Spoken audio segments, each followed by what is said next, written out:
Ela me roubou o marido, e ainda cantava Deus é fiel no púlpito. Era uma tarde de sábado, daquele tipo que o sol parece mais quente, não pelo calor, mas pela dor que queimava dentro de mim. Eu estava na cozinha, preparando o jantar como fazia há 15 anos, desde que me casei com o João. Ele sempre chegava cansado do trabalho, mas ainda assim sentava à mesa, agradecia a Deus pela comida e me olhava com aquele sorriso que aos poucos tinha deixado de ser só para mim.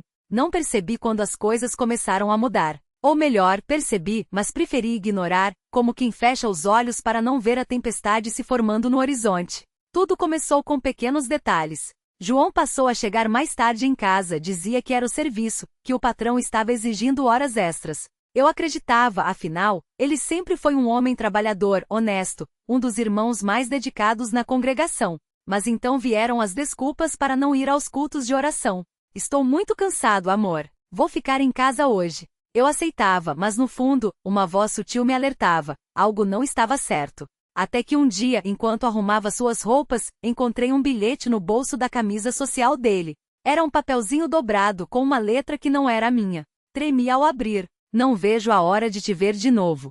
Sua voz no púlpito me enche de paz. Beijos, Ellie. Não havia nome completo, mas eu sabia.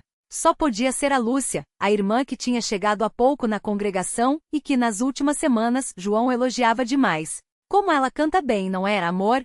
Ele dizia enquanto eu sorria, engolindo ciúme como se fosse um osso pontudo. Naquele momento o chão parece que se abriu debaixo dos meus pés. Sentei na cama, com o papel na mão, e as lágrimas começaram a cair sem que eu pudesse segurar. Não era possível. Não o João.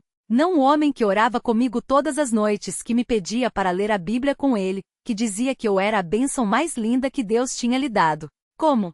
Como ele podia fazer isso? E pior, como ela, que se dizia serva de Deus, podia agir assim, cantando Deus é fiel no púlpito enquanto destruía um lar? A dor era tão grande que eu não conseguia nem orar. Só conseguia repetir, entre soluços, Senhor, por quê? Nos dias que se seguiram, fiz de tudo para não desmoronar. Rezei e jejuei, clamei a Deus em segredo, pedindo que ele me mostrasse o que fazer. Não queria confrontar João sem ter certeza, sem ter prova de que aquilo não era só uma suspeita doentia da minha cabeça. Então comecei a observar, e quanto mais observava, mais via. Ele trocava mensagens no celular e escondia a tela quando eu chegava perto. Saía para comprar algo na farmácia e demorava 1 hora. Uma vez até mentiu sobre um culto que não existia. Foi quando soube que não era paranoia. Era traição. Uma noite, depois que as crianças dormiram, eu não aguentava mais. João estava no sofá, fingindo ler a Bíblia, mas eu via que sua mente estava longe. Sentei ao lado dele e com a voz trêmula perguntei, João, o que está acontecendo conosco? Ele levantou os olhos, surpreso, como se não esperasse que eu tivesse coragem de perguntar. Nada, amor. Por quê? Respondeu com um tom falso de inocência. Foi então que tirei o bilhete do bolso e coloquei na mesa na frente dele. Por causa disso, o rosto dele empalideceu. Ele não negou, não tentou se justificar. Só baixou a cabeça e sussurrou, desculpa. Aquelas 2 palavras foram como uma faca no meu coração. Não era um pedido de perdão. Era uma confissão. Era o fim. Os dias que vieram foram os mais difíceis da minha vida. João saiu de casa, disse que precisava de um tempo. Eu ficava sozinha com as crianças, tentando esconder delas a dor que me consumia. Chorava no banheiro para que não me vissem fraca. Às vezes, olhava para o céu e gritava, Deus, onde estás? Por que permitiste isso? Mas Deus não respondia. Ou pelo menos, eu não ouvia. Até que um domingo no culto vi Lúcia no púlpito, cantando aquele hino que tanto me machucava. Deus é fiel, Deus é fiel. Ela sorria, levantava as mãos, como se fosse a serva mais piedosa da congregação. E ali, entre os irmãos, com a voz embargada, eu sentia que ia desmaiar. Como ela ousava? Como podia cantar sobre a fidelidade de Deus enquanto destruía uma família? Saí do culto antes do fim, corri para o banheiro da igreja e me joguei no chão, chorando como nunca. Foi ali, naquele momento de desespero, que ouvi uma voz dentro de mim. Não era uma voz audível, mas uma certeza no coração. Eu vejo. Eu sei. Confia em mim. Não foram palavras bonitas, não foi um milagre instantâneo. Mas foi o suficiente para me fazer levantar, secar as lágrimas, respirar fundo. Deus não tinha me abandonado. Ele só estava me preparando para algo. Decidi que não ia desistir. Não do meu casamento, não da minha fé, não de mim mesma. Comecei a orar de um jeito diferente. Não mais com raiva, com desespero, mas com uma fé teimosa. Senhor, se tu és poderoso para salvar, salva o meu casamento. Se tu és Deus de milagres, faz um milagre na vida do João. E se ela não se arrepender, que tu a confrontes, porque ninguém zomba de ti. Orações assim, todos os dias. Às vezes de joelhos até a madrugada. Outras vezes só sussurrando enquanto lavava a louça ou levava as crianças para a escola. E Deus começou a agir. Não do jeito que eu esperava, não com um final de conto de fadas onde João voltava para casa no dia seguinte, arrependido. Não. Foi um processo doloroso, lento, cheio de lágrimas e noites em claro. João sumiu por semanas.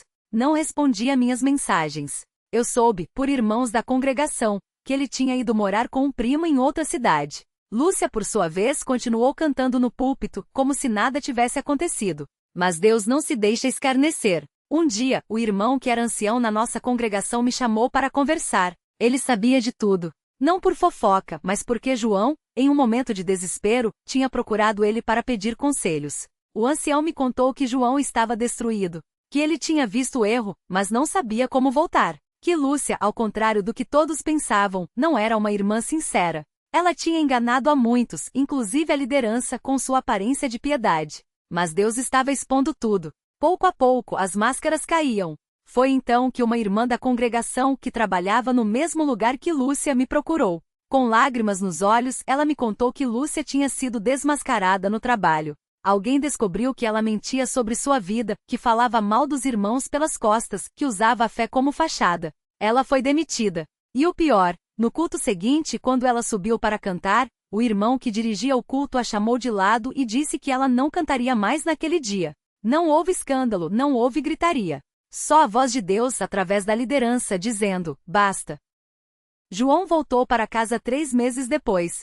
Não foi fácil. Ele chegou magro, com olheiras, o rosto marcado pela culpa. Sentou na sala, olhando para o chão, enquanto eu seguirá com as crianças no quarto.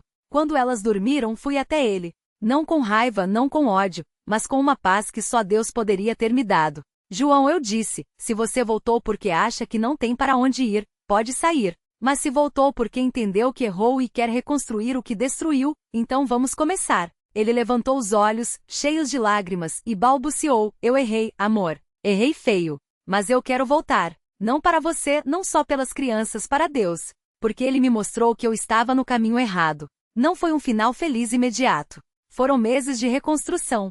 Terapia, conselhos com os ancianos, muitas orações, muitas lágrimas. João teve que se humilhar diante da congregação, pedir perdão publicamente pelo escândalo que causou. Lúcia, por sua vez, nunca se arrependeu de verdade. Ela saiu da congregação, foi para outra cidade, e até onde sei, continua vivendo na mentira. Mas Deus não deixou que ela triunfasse. Ele defendeu a minha família.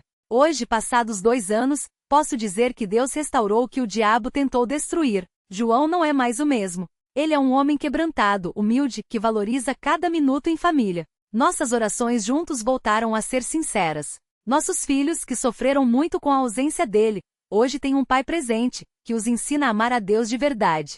E eu aprendi que a fidelidade de Deus não é um hino bonito que se canta no púlpito. É uma realidade que se vive no choro, na dor, na espera, na luta. Ele é fiel mesmo quando não entendemos. Mesmo quando a traição dói como uma faca. Mesmo quando a justiça demora. Às vezes, quando ouço aquele hino na congregação, ainda sinto um aperto no coração. Mas agora, em vez de dor, sinto gratidão. Porque Deus não só me viu chorar, como enxugou minhas lágrimas. Não só ouviu meus clamores, como respondeu. E hoje, quando canto Deus é fiel, não é com amargura, mas com a certeza de que Ele realmente é. Em cada detalhe, em cada luta, em cada vitória. Ele é fiel. Sempre.